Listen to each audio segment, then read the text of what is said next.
Salut tout le monde, c'est Nelvia-chan et j'ai le plaisir de vous retrouver pour la deuxième partie de la vidéo sur le cadre de... le cadre de naissance. Donc là je vous mets les dernières images de la vidéo précédente où on a fait la composition et aujourd'hui on va s'attaquer au cadre. Alors je suis désolée si je bafouille mais j'avoue que je suis pas très à l'aise pour expliquer toute la mécanique, mais bon, normalement avec les images vous devriez comprendre.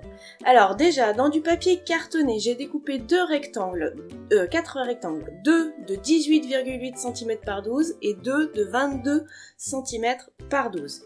Sur ces 4 rectangles, je vais venir marquer des lignes qui seront des lignes de pliage principalement. Dans la largeur des 4 bandes, je fais des repères tous les 2 cm, que ensuite je relie pour avoir toutes mes lignes.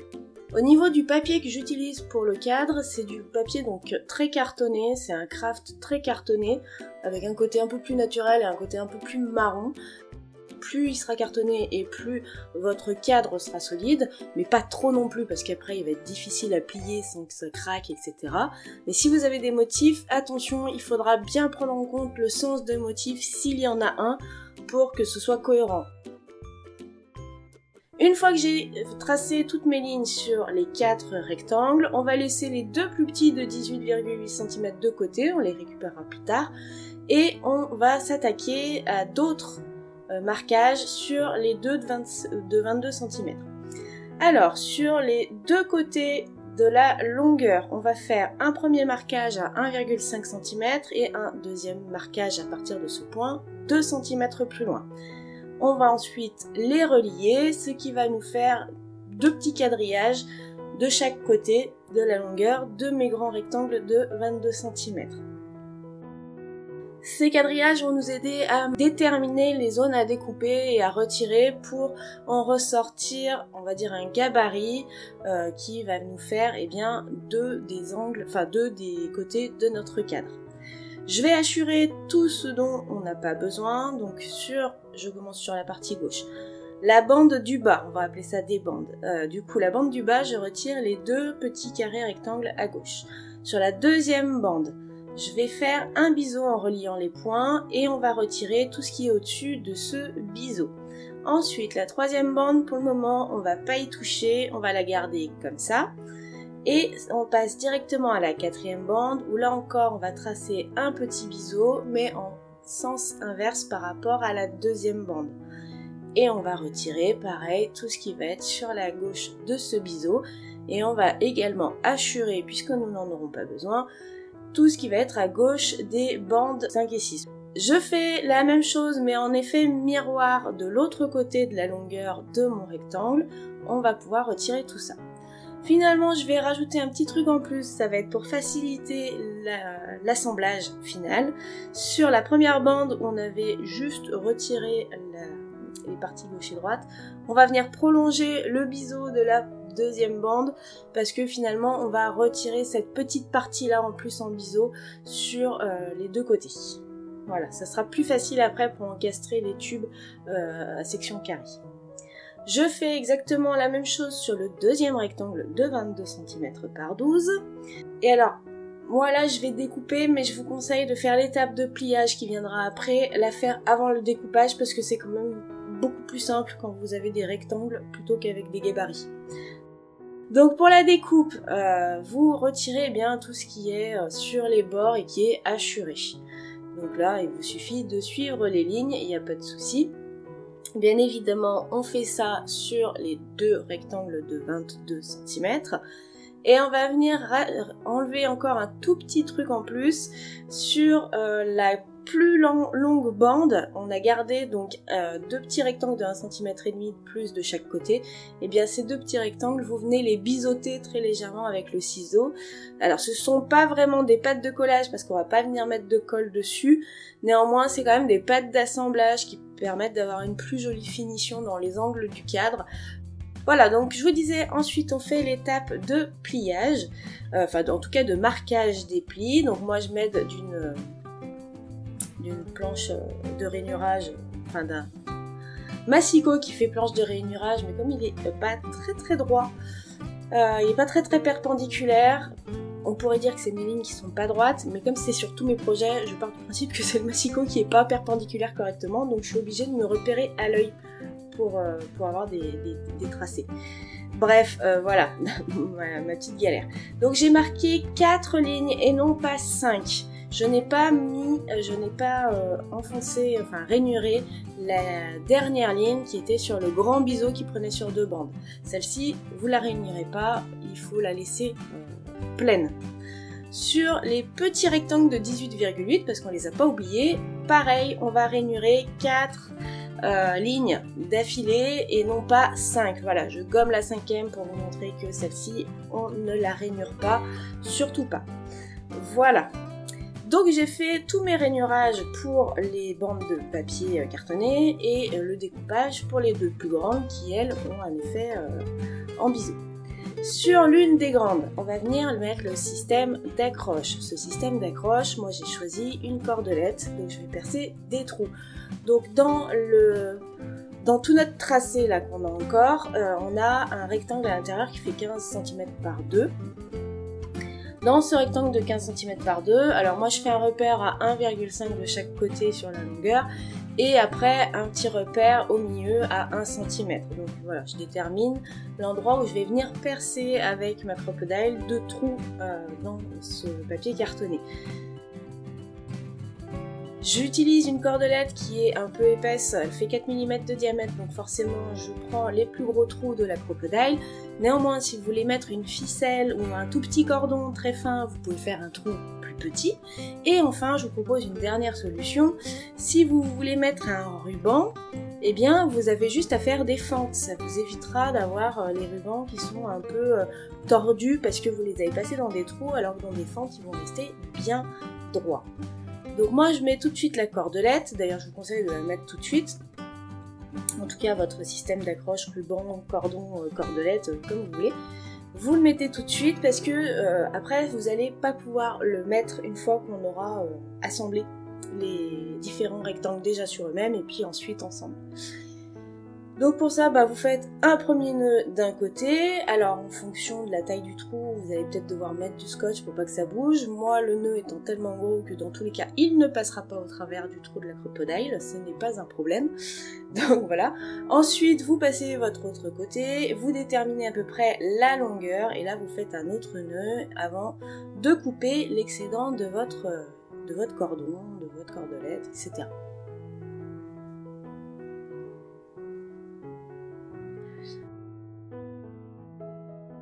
Là, je vous montre que j'ai plié, donc je vous avais parlé des petites pattes d'assemblage qu'on va pas venir coller, mais qui vont venir quand même s'encastrer pour avoir une jolie finition. Et bien ces deux-là, vous pouvez les plier aussi. On l'a pas fait tout à l'heure parce que j'ai oublié, forcément. En tout cas, je crois. Donc, je vous montre que là, on peut marquer les plis à cet endroit-là. Et on va marquer également les plis sur chaque papier, donc sur les 4 rainures qu'on a faites. Voilà. On marque tout. Au moins, on s'embête pas.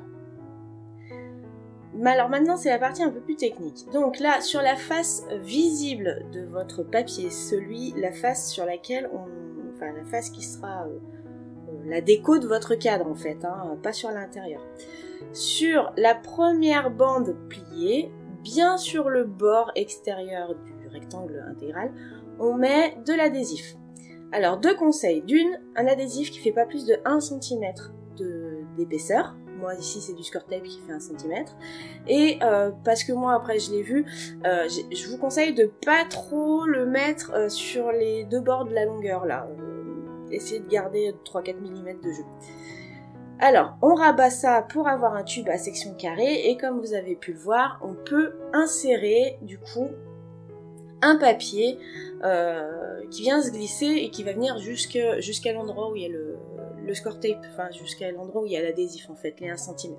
Ces 1 cm, ils sont très importants parce que du coup là il y a 1 cm d'adhésif et puis il y a un autre centimètre qui n'est pas collé, c'est là où va venir se glisser la composition après. Donc c'est pour ça qu'il faut absolument mettre votre adhésif sur le bord long et comme je vous ai dit, pas trop sur les petits côtés en fait.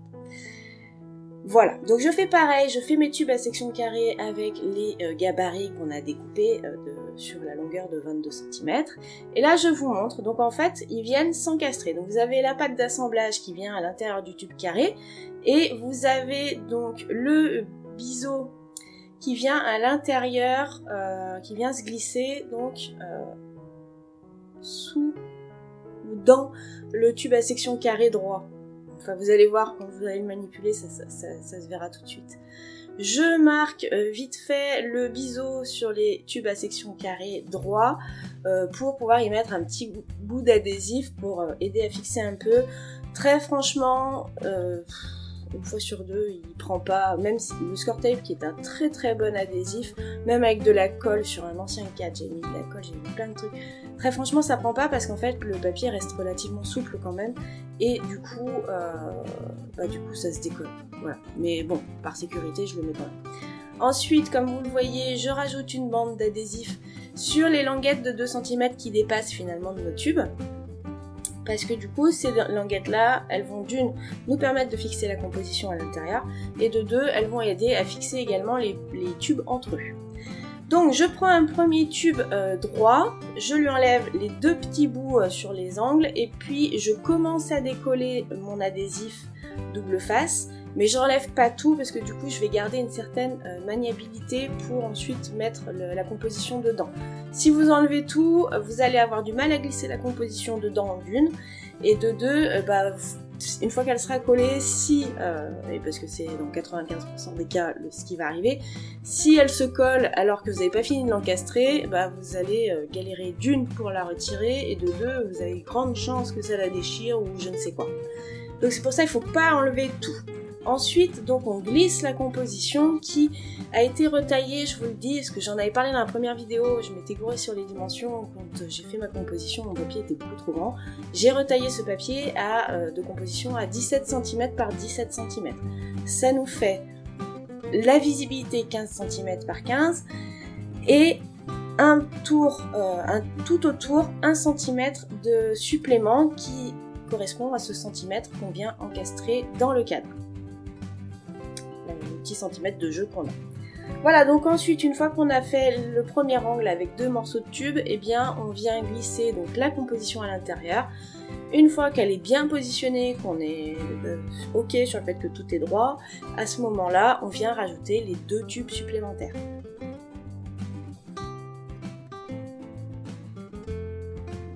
Et pour le dernier tube, forcément, pensez à mettre les pattes d'assemblage avant de tout glisser, parce que sinon ça va être plus compliqué. Mais franchement, ça se fait relativement bien, il n'y a pas de souci.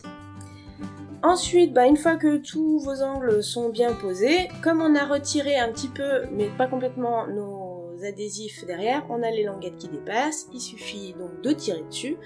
Et une fois que tout est bien enlevé, eh bien on peut appuyer pour que ça prenne sur la composition. Alors, moi mes angles n'étaient pas parfaits et je m'excuse d'avance parce que malheureusement je n'ai pas la fin de la vidéo. Sur les dernières minutes, mon appareil a lâché, il n'avait plus de batterie, sauf qu'il fait pas de bruit quand il n'a plus de batterie, c'est tendu. Voilà. Donc j'ai dessiné des petits correcteurs d'angles, voilà, des petits caches pour les angles. Donc voici le gabarit, c'est un carré qui fait 6 cm par 6 cm coupé, avec à l'intérieur tracé que des carrés de 2 cm par 2 cm. Comme là où vous voyez que je découpe en fait, vous tracez un biseau sur 2 carrés. Et ensuite, sur l'opposé de ce biseau, eh bien, on va venir découper sur juste la longueur d'un carré pour créer une pâte de collage. Donc sur cette pâte de collage, on fait un petit biseau de chaque côté également. Ensuite, eh bien, on marque les plis en fonction des lignes qu'on a gardées pour la pâte de collage. Donc ça vous fait 2 plis à marquer qui sont perpendiculaires. Et ensuite, vous allez vite fait voir comment je plie la chose, mais je peux pas vous montrer comment je l'ai collé, parce que malheureusement, voilà, l'appareil photo, il a dit stop, il n'y a plus de batterie. Donc pendant ce laps de temps, j'ai collé mes 2 petits angles et j'ai rajouté des petits enamel dots sur le cadre, et à l'intérieur de la composition, j'ai rajouté 2 petits nuages en volume. Voilà pour cette création, je suis désolée pour la fin qui est un peu ratée, j'espère quand même que ça vous aura plu, que vous aurez à peu près tout compris parce que c'était pas évident à vous détailler. J'espère vous retrouver bientôt, mais je ne sais pas quand. Donc en attendant, prenez bien soin de vous. Je vous souhaite un très bon scrap et on se dit à la prochaine. Bisous bisous.